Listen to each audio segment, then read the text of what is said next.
और बीजेपी के राज में जब से आए, जब से मतलब कि गरीबों का मकान तोड़ना, यहाँ से बाहर जाओ तो हमारी जन्मभूमि ये है, तो हम जन्मभूमि को छोड़ के कहाँ जाएंगे? जाके जब गरीब जनता परेशान होती है, जब कोई भी नहीं आता है, कोई सुनवाई भी नहीं है, आश्वासन मिल रहा है, काम कुछ भी नहीं हो रहा। ऐसी बहुत सारी बातें हुई, कोई योजना का लाभ हमको मिला ही नहीं। मतलब वो ऐसा बोल रहे कि जो बड़े लोग आएंगे वीआईपी वीवीआईपी, तो उनको ऐसी झुग्गी झोपड़ियां अच्छी नहीं लग रही। जी धर्मेंद्र जी बताइए। मेरा कहने का मतलब है कि जगह जगह ये प्रतिमा के ये बोर्ड लगे हुए हैं, गीता पथ लिखी हुई इस पे शुरू से यही लिखा हुआ है कि मध्य प्रदेश पर्यटक, इसको पर्यटक घोषित किया जाएगा तो ये परखम्मा के लोग कहाँ से जाएंगे? फिर जगह जगह रास्ते घसीट किए गए, अलग अलग जगहों से लोग जा रहे हैं। परखम्मा का जो मेन मार्ग था वो तो बंद ही हो गया है, परखम्मा को पूरा खंडित किया गया है। और जो ये लिख दिया इन्होंने मध्य प्रदेश पर्यटक घोषित कर देगा, तो भाई यहाँ के जो रहवासी वो कहाँ जाएंगे? जो सदियों से रह रहे हैं, इनकी 4-4 पीढ़ी बीत चुकी है यहाँ पे, यही इनका खेत है, यही इनका परिवार है, यही इनका खाने पीने का राशन पानी हर चीज यही है। जब यहीं से जब लोग को हटा देंगे तो हम यहाँ से जाएंगे कहाँ? मतलब पर्यटन के नाम पर लोगों को गुमराह किया जा रहा है, इसको पर्यटक घोषित किया जाएंगे। कम से कम इसको जो शुरू से है परखम्मा मार्ग, इसको परखम्मा मार्ग ही लिया जाए। जब से लोग यहाँ चल रहे हैं कि जब ये रोड भी नहीं था, पत्थरों पे लोग चलते थे। आप ये चाहते हैं परिक्रमा मार्ग ये बना था सदियों से है जी, और पर्यटन के नाम पर लोगों को बेवकूफ बनाया जा रहा है। जी जी जी। जबकि आप स्वयं भी पार्टी जुड़े हुए हैं। हाँ, यहाँ जो लोग आते हैं उनको जल सेवा की जाती है, दुकान लगती है, खाने पीने की सुविधा। जब इनको हटाया जाएगा तो परखम्मा वासी के लोग जाएंगे कहाँ? उनको कोई सुविधा ही नहीं मिलेगी। मतलब मैं ये कह सकता हूँ कि भाजपा की रीति और नीति और शासन, तो कभी लाइट आती है यहाँ पे, सिर्फ सावन में। अभी आपके सामने यहाँ पे आया, देखो यहाँ पे पानी की मोटर लगने आए, यहाँ 4-4 दिन 8-8 दिन तक पानी नहीं आता। 2016 में लगी, जब से आप 26 ये गाड़ी घोड़े सब अभी हम लेके आए हैं। ये जब से रोड चालू हुआ 2-3 साल पहले, यहाँ से पैदल जाना पड़ता है, पैदल पानी लेके आना पड़ता है, बड़ी मुश्किल से जीवन यापन करना पड़ता है यहाँ पे। जिस प्रकार से आपकी नाराजगी है, आपको नहीं लगता है कि पार्टी में बैठे नेता निरंकुश हो चुके हैं? नेता लोग तो हमारी सुनते ही नहीं है, कहने का मतलब है कोई सुनवाई नहीं है। सुनवाई होती तो आपसे हमको इतनी बोलने की जरूरत ही नहीं रहती। हमको तो भूल ही चुके हैं वो लोग। जो 10 नंबर वार्ड है पार्षद है, वो आता ही नहीं है यहाँ पे। ये रोड है यहाँ पे, ये 1 किलोमीटर रोड का बना हुआ, आधा किलोमीटर रोड का, इसका कई बार सेक्शन हो चुका, पर ये रोड बना ही नहीं आज तक।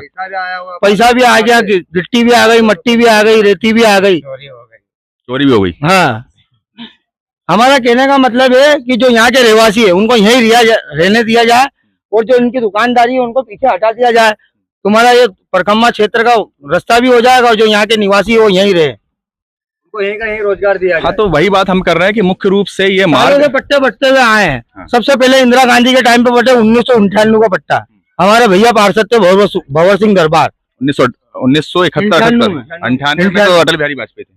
अरे जो इनके भैया पार्षद थे। हाँ, हाँ, उस टाइम हाँ। जब उन्होंने दिग्विजय सिंह को पत्र लिखा और जब ये रोड बना, यहाँ से लोग बाग यहाँ से 15 किलोमीटर 10 किलोमीटर दूर यहाँ से लेके जाते थे तार, जब यहाँ पे लाइट आती थी। लाइट तो है पर लाइट सिर्फ खंबे लगे हुए हैं, लाइट का कोई पता नहीं है, बिजली नहीं है। तो मुझे लगता है कि आप लोगों को संगठित होकर जो आप हमारी ये मांग है कि हमको सिर्फ यही रहने दिया जाए। मैं आपसे ये जानना चाह रहा हूँ और कहना चाह रहा हूँ, क्योंकि आप भाजपा जुड़े हुए लोग हैं जी।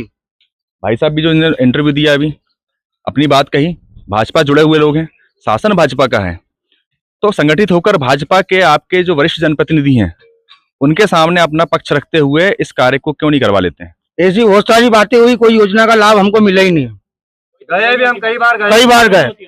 ये पानी की मोटर आई है, अब ये 10 रोज बाद लग रही है, ऐसी कई समस्या रहती है। कई बार गए हैं, वो बोलते थे लिख के दे देते, आवेदन दे दो, आवेदन देंगे, फिर कोई आता ही नहीं है।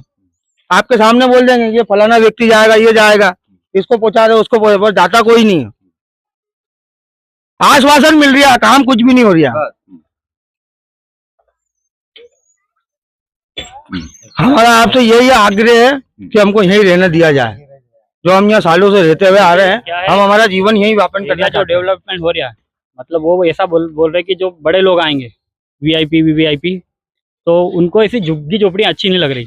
तो मेरा ये कहना शासन में बैठे सांसद जी से कहना कि आपको जब झुग्गी झोपड़ी अच्छी नहीं लग रही, कल से डेवलपमेंट हो रहा तो सबको एक जैसा आवास योजना दे दो, जैसे शहर में रहता है एक जैसे मकान मल्टी बना के सर लाइन से तो वही बात तो हम शुरू से कर रहे हैं। सौंदर्यीकरण हो जाएगा, हाँ। आपका भी नाम हो जाएगा, बीजेपी फिर से आ जाएगी, क्योंकि जब पब्लिक को खुश हो जाएगी तो आपका काम हो ही रहा है।